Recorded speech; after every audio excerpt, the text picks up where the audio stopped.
Hey beautiful beaders, it's Gina from orchidandopal.com, and I'm back today with another finished jewelry update. If you're new to my channel, first of all, I want to give you a very warm welcome and let you know I'm so glad to have you. Every couple of weeks I try to come back here and update you guys on some of the things that I've been up to, what I've made recently. I know I do a lot of unboxings and some hauls here every month, and I don't just hoard beads and get buried under piles of boxes. I actually do try to make quite a few things with the beads every month, and I always think it's fun to share with each other what we've made. So that's the purpose of these videos. I want to try to share with you guys what I've been up to with some of the things that you may have also gotten and maybe provide you with some ideas and inspiration so we can all share and learn and enjoy these beads with each other. In addition to that, I like to talk about the pieces just a little bit to let you know maybe what my inspiration was and a little bit more about the materials I used and where they came from. At the end of this video, I'm going to give you a little update on my channel and some recent changes in my life that are going to affect my channel just a little bit for the good, I hope. But before we get into that, let's go ahead and talk about the jewelry. So I know that most of you guys have probably seen these already. These are 3 of the flat spiral stitch bracelets that I featured on a recent tutorial. If you haven't seen that, I'll try to link that above. The reason I did this tutorial was not to reinvent the wheel. I know there's plenty of flat spiral stitch tutorials out there already, but I'm going to be coming back next week with a twist on the flat spiral design that's just a little bit more complicated. So I wanted to give a refresher on this very simple but elegant stitch. And like I said in that tutorial video, if you are new to bead weaving, this is a great one to kind of get you started because a lot of you have the beads already in the sizes that you need to make these. It's also very versatile, so you can use different sizes. I mean, as you can see, I'm just using some inexpensive glass rounds right there in the center. I have some 4mm fire polish and some basic 11-0 seed beads. You could also use 4mm bicones, any 8mm beads in the center, and you can also customize it, like I said, for different sizes. But what's great is it gives you this really elegant look. I mean, look how fancy that looks. For a beginner stitch, I just feel like this one really gives you a lot of bang for your buck. So don't be afraid to check it out if you are interested in maybe trying. What's the worst that could happen? Worst comes to worst, you have to try several times or take it apart and try again some other time. So that leads me to the necklace that I will be doing. I'll show you the one I'll be doing the tutorial on specifically in just a second. But here is one of the prototypes of the necklace that I created. This one is not perfect. When I come up with designs, many times I have to take them apart and redo them multiple times, and sometimes I don't have the exact beads I even want at the time that I'm starting to create. And that's kind of what happened here. So I was basically more interested in the sizes of beads here. I knew I wanted a graduated size bib style necklace here at the front using the flat spiral, and I was grasping at things in my stash to use just to kind of fill spots. I have some 10mm clear beads here at the center, and then some 8mm faceted glass beads here, getting a little bit smaller. And then I didn't have any 6mm clear beads, believe it or not. These were the closest things that I had, some opalite. So I pulled those just for the purposes of trying to get an idea of the size and how things were going to fit together. I also used some beautiful Swarovski crystal bicones, as you can see, in 2 different colors. I didn't even have enough in one color to create this design at the time, but I like the blue and the green too. I think it's a pretty combo, and there's a lot of green going on too in these little bicones. So if I were to keep this necklace as is, which I certainly could, it really is quite a pretty color combination. For me, since it's not exactly what I wanted, I will probably end up taking this apart so I can use the beads in something else and be completely satisfied with what I have. Like I said, this was kind of a stepping stone to get to my ultimate design. This is another stepping stone. I don't even have it on the chain. So I was playing around with a lot of beads from the Eureka Crystal Beads Moon Shadow collection from September. They sent a lot of these moody navy blues and deep purple shades. So the only thing that wasn't from that collection actually were these central beads. These were from a bead crate, and I've had them in my stash for a while. I thought they looked beautiful with the colors in this collection, and they were kind of the size I was looking for. So I was playing around again with the graduated front end using the flat spiral technique on a necklace, and it's just a stepping stone. I'll probably end up taking this apart. So this was more about placement, gauging the sizes, and getting me to this necklace right here, which I am extremely happy about. This is exactly what I wanted, and this is what I will be doing the tutorial on next week, using all beads from EurekaCrystalBeads.com. This is another one of those that you could substitute a lot of things that you have in your stash as long as you're using the same sizes. And even back here, I could have used chain instead of beading up the back, but I was trying something new and different I hadn't seen before either, which was a combination of bead weaving and stringing, where I'm actually using beading wire in combination with the fire line down here. So I'll show you a little bit more about what I did to make this piece. I'll be doing this one in a teal and gold color combination in the tutorial video.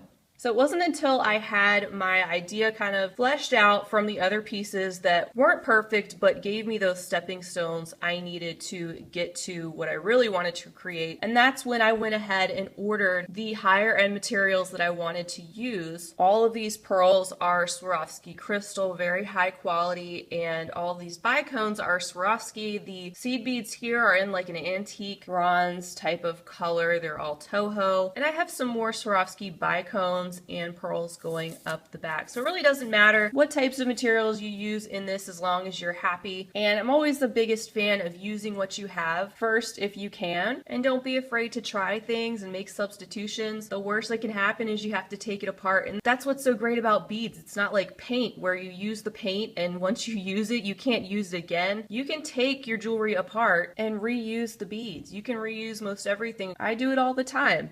Next up, before I get into some more of my pieces, let me show you the 3 pieces from Potomac Beads from their Best Bead Box and Best Bead Box XL that I created from the tutorials that were in the box. I've been absolutely loving that subscription box. So great for people who want to have patterns and the beads you need to create those patterns right off the bat. I mean, you get the box, you can automatically make something.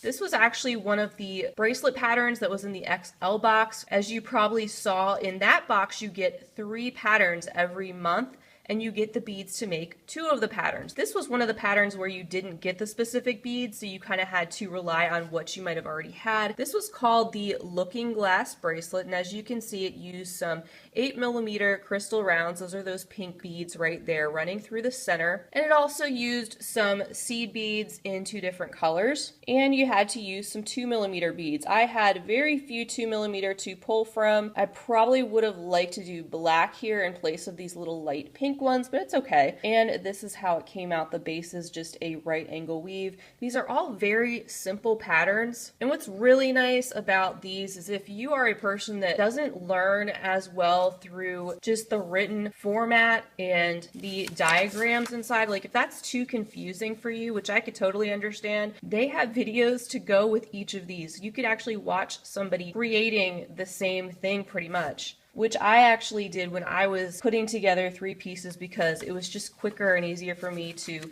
watch somebody do it on video.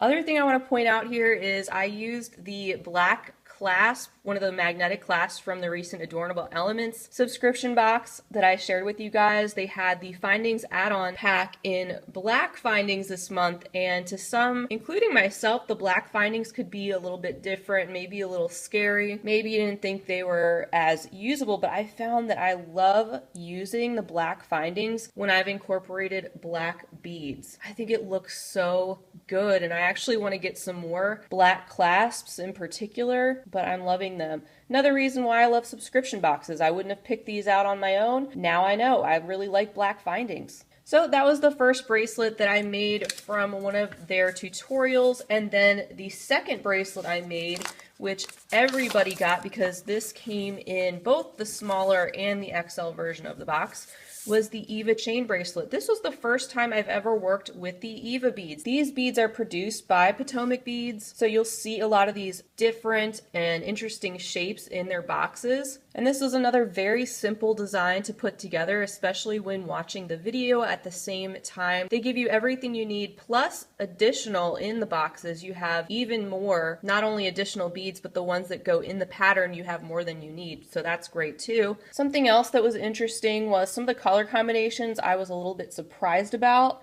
and may not have necessarily put together myself. For example, these little rose-colored seed beads as well as the black crystals.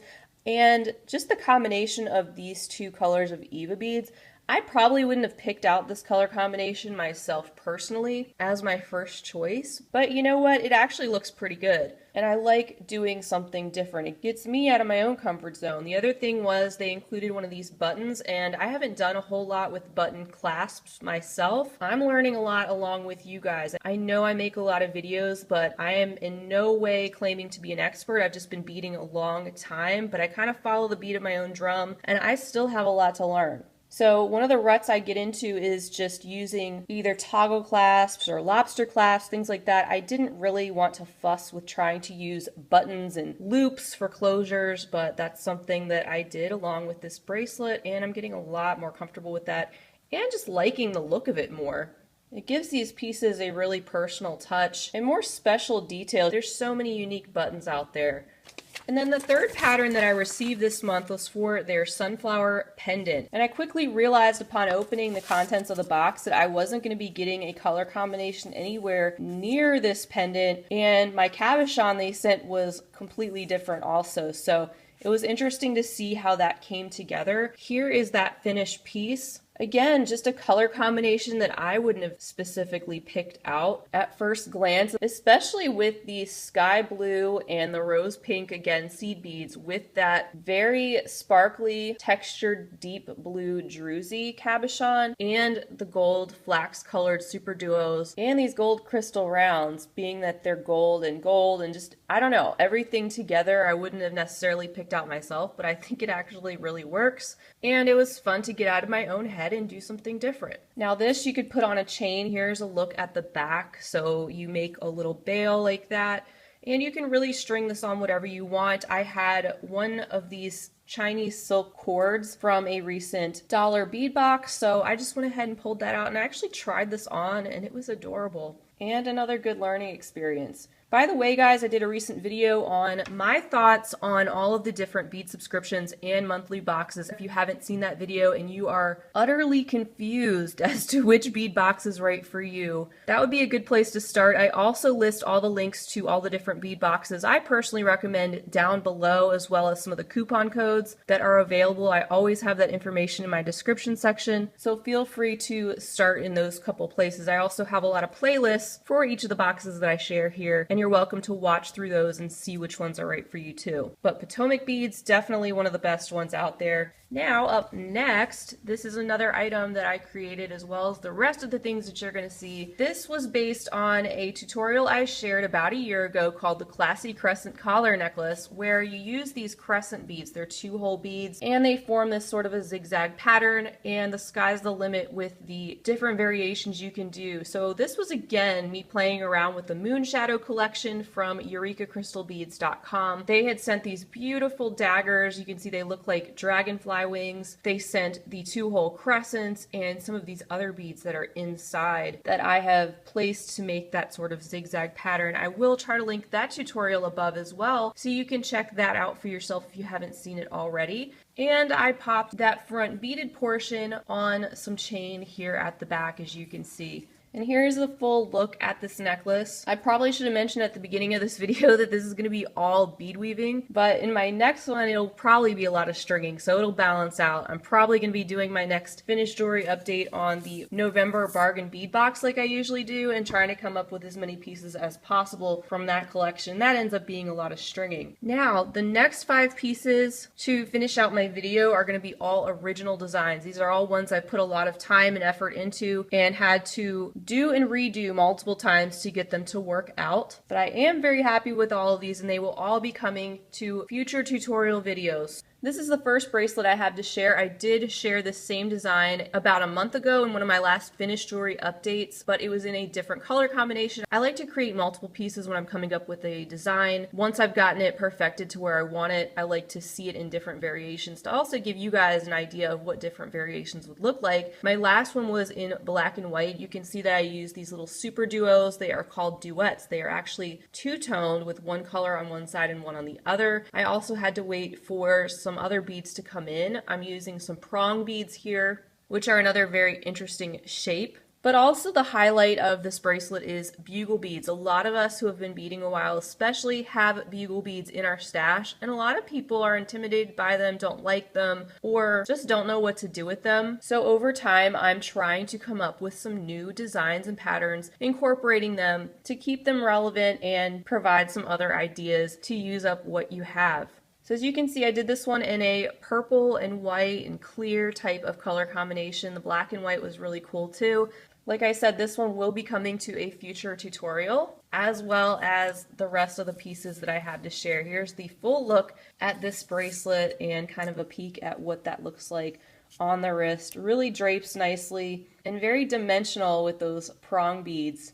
Next up, I have this bracelet, which was 100% inspired by the recent Adornable Elements collection that I had received called Divalicious. They combined the hot pink beads with the purple beads. Now, these candy beads were actually from last month's collection, but they went perfectly with the color scheme that they had provided this month too. These candy beads are 2-hole beads and these diamond duos are as well. And I combined them in such a way to bring those two colors together and also incorporate some black to again use one of those new black clasps that they sent. So these were actually the only candy beads that I had. I wanted to make some more color variations. I had a few diamond duos, but not many. And definitely no candy beads, so I did have to order some more of those, and they just came in yesterday. So I do look forward to making some more color variants on this and bringing this one to another future tutorial. Here's another brand new design that I'm extremely excited about. Something that I've set as a personal challenge and goal for myself to hopefully help you guys too, is to come up with a brand new design or pattern for each of the Eureka Crystal Beads collections every month. I want to come back eventually and share a project using beads and components mainly from those boxes. This one was totally inspired by the Glacier Lagoon collection. I used the cup chain that was included. I used the honeycomb 2-hole beads, the demi rounds, the seed beads, even the 8/0 seed beads that are running along the center of this bracelet. I absolutely love how this came together. I love that it has this curved shape. It fits so amazingly well around the wrist. I can't wait to make this one in other colors too. The only thing with this one that I did have to pull from my stash were 15/0 seed beads. So the little silver 15/0s did come from my stash. Everything else, including the clasp and the jump rings, minus the wire guards and the stringing material, came from that box. When I saw these honeycomb beads in particular, I knew I had to use them to come up with something. They were just so iridescent and shiny. Oh my goodness. They do replace the contents from time to time in their collections, although they still keep them available. You'll be able to see everything that's included in the current collection. They show you pictures of everything that will be inside. So like these honeycomb right now, I don't think they're the ones with the special AB coating on them just because they don't have them in stock right now. So keep those things in mind. The most important thing is though that they are trying to keep the collections as close as possible, and most importantly the size is the same so that you'll be able to create the same piece. The color variants just might differ a little bit. So I'm calling this the Glacier Lagoon bracelet. Tutorial to come on that.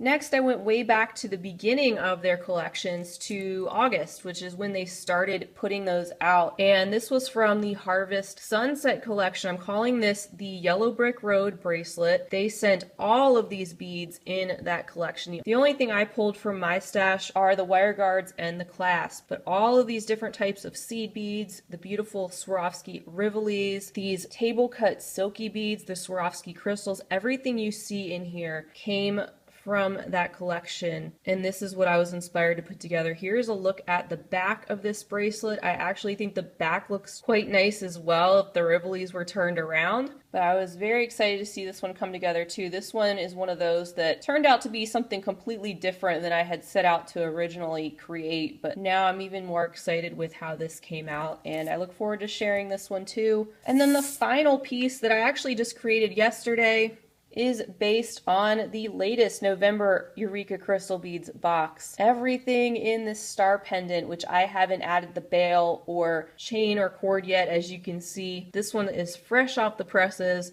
I used the 3-hole gold beam beads. I used the Czech Drux, the seed beads, that beautiful Swarovski Rivoli, some demi rounds here, different sizes of seed beads, and also some Swarovski bicones that are kind of hard to see in there as well. Here's a look at the back of this, by the way. I do have a couple of mistakes in here that are not that obvious, but again, I just created this yesterday, and that's just part of the process. Here, I'll point it out. So do you see here, I have 2 seed beads here instead of 3, and then right here, I have 4 seed beads instead of 5, so I mean, who cares? But I know somebody's gonna point that out if I don't.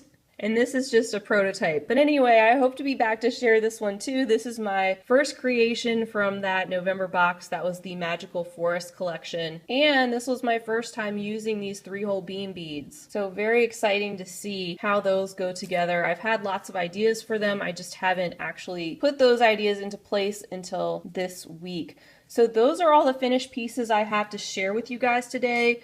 On a personal note, something I'm very excited about is you'll probably be seeing more of my videos and more of me and more of my creations, and hopefully that's a good thing for you. I have been juggling way too much lately. I've been juggling way more than is probably healthy for a person to juggle. You guys see me on these snippets of video, but I've had a lot going on, and also in addition to the hours I put in happily to do these videos and to come up with creations and finished pieces, etc., I also have been working a real job. And I say real job because this actually feels like more of a real job to me. It's something I'm passionate about, but you know how it goes. And anyway, I decided to take the plunge and put in my resignation for that job, and my last week is next week, and I couldn't be more excited. So it's a little scary, but it also feels right. Downsizing our home and living situation has been a big part of the steps in that direction for us too. So there's just been a lot of things going on behind the scenes, and this is the direction I eventually knew I wanted to go in, hoped I would be able to, and I'm really excited to see it taking shape. So I'm at a really different and interesting place right now. And as you can see, even just being able to put in the resignation at my job, I was able to come up with a lot of brand new pieces. Like, my creativity just feels like it's flowing better. And honestly, I was getting really, really burned out. What I was doing was not sustainable. And I'd rather put my time and energy work-wise into something I'm really passionate about. And I realize I'm very fortunate to be able to be in the situation to do that and to have been able to make that happen. But most importantly, I also realized this would not be possible without all of you, without all of your encouragement, without you watching your views, and being such a great community of people. There's no way I would continue doing this without your support. So thank you so much for sticking around. I mean, I know there's been so many of you from the very beginning. You guys have been following my little YouTube journey. I'm not looking to make it big on YouTube or any of that. I don't even like being called a YouTuber. My goal has always been to just do something that I'm passionate about, create, and share with others. So thank you so much for allowing me to do that. I look forward to much more of that to come, and hope you guys do too. So other than that, thank you for listening to my chatty finished jewelry update. Please feel free to leave me a comment down below. Let me know if there's a particular piece that you are excited about, you especially like, or anything else you'd like to say. I hope you'll stick around with me for much more to come. But until next time, I hope you guys have a fabulous rest of your weekend,